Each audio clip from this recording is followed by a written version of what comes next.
बच्चों स्वागत है आपका क्लास 9 मैथमेटिक्स पॉलिनोमियल्स बहुपद पार्ट 2 में, जहां हम लोग जीरोज ऑफ ए पॉलिनोमियल निकालना सीखेंगे, यानी बहुपद के शून्यक। और बहुपद के शून्यक के पहले हम लोग बहुपद के मान निकालना सीखेंगे विभिन्न चरों के लिए। तो चलिए बहुपद का मान यानी वैल्यू ऑफ पॉलिनोमियल की ओर बढ़ते हैं। यह बहुपद कुछ यहाँ पे हैं और बहुपद का मान, अगर चर का मान 1 हो तब क्या आएगा और कैसे निकालेंगे, चर का मान 2 हो तब कैसे निकलेगा, और चर का मान -1 हो तब कैसे निकलेगा। तो देखते हैं px जो पहला बहुपद है x+1 है, तो चर का मान 1 देते हैं, तो x की जगह केवल आपको 1 डाल देना है। 1 + 1 देखिए 2 हो गया। जब चर का मान 2 डालते हैं तो 2 + 1 3 हो गया, और चर का मान जब -1 डालेंगे तो -1 + 1 = 0 हो गया। तो देखिए बच्चों, ये बहुपद का मान जब हम लोग निकाल रहे हैं तब जिस चर के लिए हमारा बहुपद का मान 0 आएगा वह बहुपद का शून्यक कहलाएगा। क्या? वह चर का मान बहुपद का शून्यक कहलाएगा जिसके लिए बहुपद का मान 0 हो जाए। ठीक है, बहुत ही सरल है और बहुत मज़ेदार। देखिए अब फिर यह बहुपद हमारा बदल गया, x-1 है, तो चर अगर 1 है तो इस चर 1 के लिए इस बहुपद का मान कितना होगा, तो 1 x की जगह डालते हैं, 1 - 1, यह 0 हो गया। बहुपद का शून्यक या क्या कहलाएगा? चर कहलाएगा। जिस चर के लिए बहुपद का मान 0 हो जाए वह चर का मान बहुपद का शून्यक कहलाएगा, that is 0 of a polynomial. फिर 2 डालते हैं और इस तरह से यह अलग अलग बहुपद का मान मिलता है। बच्चों यहाँ देखिए x² - 1, यह इसका डिग्री इस बहुपद का कितना है? यह 2 है। ठीक है, यानी द्विघात बहुपद है। अब यहाँ पे x का मान जब 1 डालते हैं तो 1 डालने से 1 का वर्ग 1 और -1 0 हो गया, यानी कि बहुपद का शून्यक यह हमारा 1 हो गया, यह चर का मान 1 हो गया। फिर जब 2 डालते हैं तो 3 मिलता है, और जब -1 डालते हैं पुनः बहुपद का मान 0 मिलता है, यानी बहुपद का शून्यक जो है वह -1 भी है और बहुपद का शून्यक 1 भी है। यहाँ 2 शून्यक मिले, ठीक है, एक 1 मिला और एक -1 मिला, एक ही बहुपद के 2 शून्यक। और 2 से अधिक होंगे भी कैसे होंगे ना, क्योंकि ये द्विघात है, 2 घात है ना, तो 2 से अधिक तो शून्यक हो नहीं सकते इसके। अब 2y - 2 के लिए जब चर का मान 1 डालते हैं तो बहुपद का मान 1 आता है, वैसे कुछ अन्य का दिया हुआ है। अब लीनियर पॉलिनोमियल जैसे कहते हैं रैखिक बहुपद, तो हमारा ध्यान ax + b की ओर जाता है, जहां a is not equal to 0।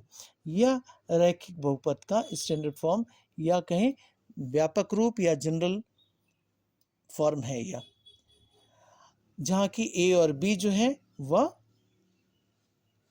वास्तविक संख्या है या रियल नंबर से। अब 0 इसका देखना है इस पॉलिनोमियल का, तो 0 के लिए तो हम लोग ये जानते हैं कि यह क्या करना है। 0 निकालने के लिए बच्चों यह ध्यान रखेंगे, शून्यक निकालने के लिए जो बहुपद है उसको पहले बराबर 0 कर लेंगे, यानी यह समीकरण बना लेंगे बराबर 0 देके। ठीक है, बहुपद यह है बच्चों, ठीक है, लेकिन जब बराबर 0 कर देते हैं, बराबर आ जाने से उसे समीकरण कहते हैं। ठीक है, तो ये रैखिक समीकरण हो गया। और x का मान आपको निकालना है तो b को दाएं तरफ करेंगे, -b हो गया, और a या यहाँ नीचे आ जाएगा, तो x का मान -b/a, यही जो है x का मान -b/a, ये रैखिक समीकरण के लिए शून्यक होगा। तो इससे दूसरे रूप में अगर कहें, शब्दों में लाए, तो यह माइनस का माइनस इधर लिख दिया, और b क्या है हमारा? यह अचर पद है ना, तो यह अचर पद लिख दिया। और a क्या है? यह x के साथ गुना है ना, यानी कोफिशिएंट ऑफ x है, या कहें x का गुणांक। ठीक है, तो यह फॉर्मूला को आप ध्यान में रखेंगे, सूत्र को, और बाकी आप रैखिक समीकरण के लिए 0 आप बहुत कम समय में निकाल सकते हैं। और चूंकि रैखिक समीकरण है, यानी इसका डिग्री 1 है, इसका घात 1 है, x के ऊपर 1 है, यानी कि इसका जीरो एक से अधिक नहीं होगा, केवल होगा तो एक होगा। ठीक है बच्चों, हमेशा ही इसका जीरो जो है यानी शून्यक जो है वह एक ही होगा, एक से अधिक नहीं हो सकता संख्या में बच्चों, है ना।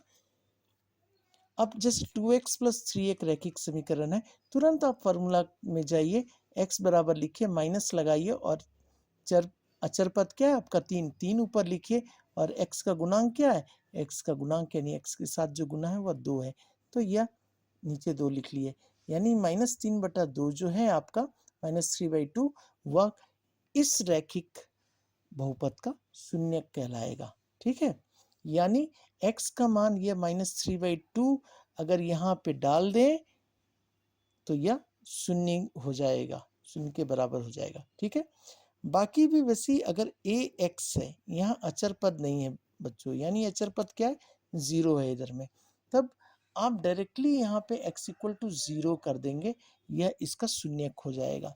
अगर आप इस फॉर्मूला से भी जाते हैं तो माइनस लिखेंगे, अचर पद 0 है, यहाँ पे 0 लिख दिया बटा, यहाँ पे क्या है a, नीचे a दे दिया, तो 0/a तो 0 ही हो जाएगा ना, इसलिए आप डायरेक्टली कर दीजिए। और ऐसे भी आप देख सकते हैं x की जगह 0 लगाने पर 0 गुना a यानी कोई वास्तविक संख्या है जो कि 0 नहीं है, वह 0 के बराबर ही होगा, यानी यह रैखिक बहुपद इस तरह का 0 कब होगा, जब x बराबर 0 होगा।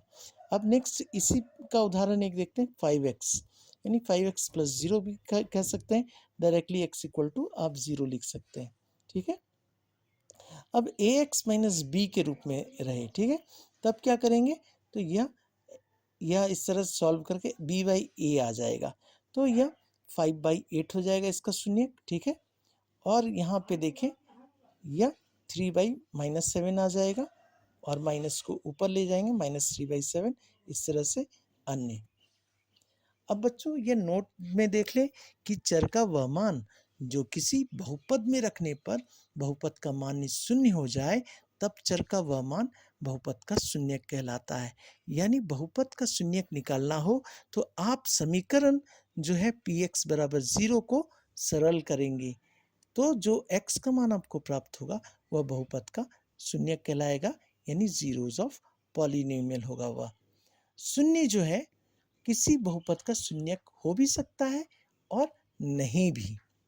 अब जैसे ये रैखिक बहुपद है, ठीक है, यहाँ पे देखें, यहाँ पे आप बताइए इसके शून्यक निकालना हो तो यह -3, यह x के साथ है ना -3, तो यह x का गुणांक क्या हो गया, यह -3 हो गया और b क्या हो गया, 7 हो गया।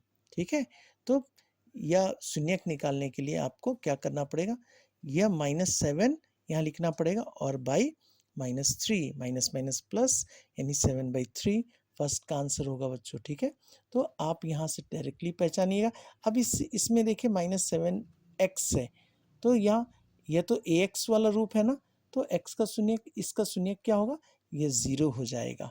ठीक है बच्चों, तो आप बाकी सवालों को कर लेंगे, हम लोग बढ़ते हैं। किसी बहुपद के शून्यकों की संख्या बहुपद के घात से अधिक नहीं हो सकती, यानी रैखिक बहुपद रहेगा तो उसके शून्यकों की संख्या 1 रहेगी क्योंकि एक ही घात रहता है। द्विघात बहुपद रहेगा तो 2 घात रहता है, तो शून्यकों की अधिकतम संख्या 2 होगी, और उसी तरह से त्रिघात रहेगा तो शून्यकों की संख्या 3 होगी। सेकंड नोट में देखें, किसी बहुपद के शून्यक समान हो सकते हैं। हाँ बच्चों, कुछ उदाहरण आप भी देखेंगे, जैसे यह बहुपद है x² - 2x + 1, इसके दो समान शून्यक हैं, 1 और 1 है बच्चों। ठीक है, और किसी अचर बहुपद का कोई शून्यक नहीं होता, इसे ध्यान में रखेंगे। तो यह अचर बहुपद है, अचर बहुपद का डिग्री घात कितना होता है, 0 होता है, तो शून्यक इसके नहीं है, हम लोग जानते हैं, तो यह डैश डैश डैश कर दिए। उसी तरह से इसको आपको भर लेना है, यह भी अचर बहुपद है बच्चों, ध्यान रखेंगे। 4x - 6 ये रैखिक समीकरण है, तो इसका डिग्री घात इस बहुपद का 1 होगा, और रैखिक बहुपद है तो ये हम लोग इस मेथड को फॉलो करने से अच्छा है, ये सेकंड मेथड, x = -b/a, और b क्या है, अचर पद है, तो अचर पद में बच्चों कितना हम लोग देख रहे हैं, अचर पद में हम लोग देख रहे हैं यह 6 है हमारा, -6 है बच्चों, माइनस को छोड़ेंगे नहीं, तो -6 के जगह b के जगह -6 लगा दिया और माइनस के जगह माइनस को लगाया गया, और a की जगह पे यह x का गुणांक है 4, तो इसे 4 ले आए। ठीक है बच्चों, और माइनस माइनस प्लस हो गया, 6/4 यानी 3/2। अब बाकी आप देखेंगे इसमें यह एक द्विघात समीकरण है, समीकरण नहीं बच्चों, बहुपद समीकरण में बराबर चिन्ह आ जाता है। तो यह x² + 6x + 9, तो इसे पहले समीकरण बना लेंगे, यानी इसे बराबर 0 दे देंगे। शून्यक निकालने के लिए बच्चों इस मेथड को आप फॉलो करेंगे, इक्वल टू 0 कर दिए, और यह x² और इस 9 के जगह पे लिखा 3 का स्क्वायर। ठीक है, तो और 6 के जगह पे लिखा 2 गुना 3 कर लिया, तो यह a² + 2ab + b² = 0 आ गया। तो यह कैसा है बच्चों, a² + 2ab + b² आ गया ना, फॉर्मूला है ना यह। तो a हमारा x है और b हमारा 3 है, तो x + 3 का होल स्क्वायर, और इसे लिख सकते हैं x + 3 × x + 3। तो x + 3 ये पहला वाला अगर 0 के बराबर होगा तो यह 0 गुना ये 0 हो गया, तो यह मिल गया हमें x = -3, और दूसरे वाले को जब 0 के बराबर करेंगे तो यह -3, यानी दोनों जो बहुपद के शून्यक है वह दोनों बराबर हैं, जैसा कि हम लोग सेकेंड वाले नोट में देख रहे थे बच्चों। उसी तरह से यह x² - 4 है, तो 4 को देखते साथ तो आपके ध्यान में आ रहा होगा कि 4 को 2 का स्क्वायर कर दिया जाए तो यह a + b a - b के रूप में आ जाएगा, क्योंकि यह a² - b² का रूप है। तो a + b a - b, तो एक बार इसे 0 करेंगे तो -2 मिल गया, और दूसरे वाले को जब 0 करेंगे तो यहाँ से +2 मिल जाता है, यानी इसके दो शून्यक निकले, एक -2 और एक 2। शून्यक का अर्थ बच्चों फिर एक बार दोहरा लेते हैं कि यह -2 और 2 को अगर इस बहुपद में x की जगह रखा जाए, यानी चर की जगह रखा जाए, तो ये इस चर का मान, ये इस बहुपद का मान बराबर 0 आ जाएगा, तब वह शून्यक कहलाता है। उसी तरह से बच्चों ये आपके लिए छोड़ा गया है। अब ये क्वेश्चंस जबरदस्त क्वेश्चन है, देखिए, verify that 2, 0 and -3 are the zeros of the polynomials px। ये हमें जांच करना है कि यह दिया हुआ जो px है x² + x - 6 जो बहुपद है उसके ये जीरोस होंगे, क्या, 2, 0 और -3, यानी x की जगह एक बार 2 को डालेंगे दोनों तरफ, और एक बार 0 को डालेंगे, और एक बार -3 को डालेंगे, तो क्या इसका वैल्यू जो है px का मान 0 के बराबर आता है या नहीं। अगर 0 के बराबर आ गया तो वह उसका शून्यक कहला जाएगा, और नहीं आया तो वह शून्यक नहीं कहलाएगा। तो हमारे पास क्या है, वी हैव दिया है px = इतना। अब क्या करते हैं, देन px की जगह में 2 डाला, और यह मान हमारा आया 0 के बराबर आ गया बच्चों, यानी कि यह चूंकि since p2 = 0, it follows that, इससे हमें क्या प्राप्त होता है, यह प्राप्त होता है कि 2 is a 0 of the given polynomial.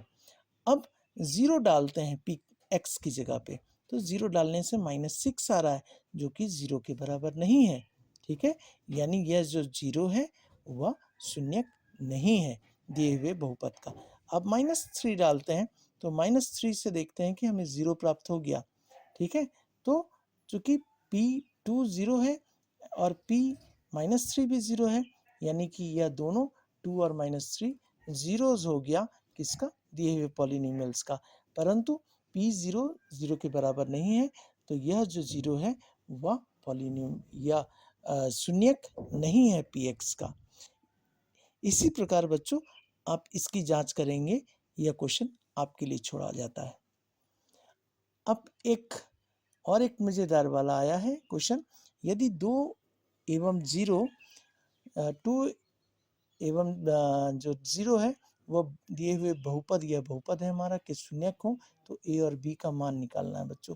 थोड़ा सा बदलाव लेके शून्यक पे आधारित यह क्वेश्चन है, तो आपको घबराना नहीं है, जो दिया है उसे लिख लेंगे इस बहुपद को। अब यहाँ एक बार 2 डालेंगे, एक बार 0 डालेंगे, तो 2 डाला और बराबर 0 करेंगे, क्योंकि शून्यक यह है, यह दिया हुआ है, यह शून्यक है, तो टू डालने से यह बहुपद का मान 0 हो जाएगा। तो F2 बराबर 0 पहले लिख देंगे और F2 के जगह पे यहाँ पे 2 डाल देंगे और इसे लिख लेंगे। तो A और B में इसको हल करने से, सॉल्व करने से, सरल करने से यह एक इक्वेशन मिला, जिसको समीकरण 1 नाम दिया हमने।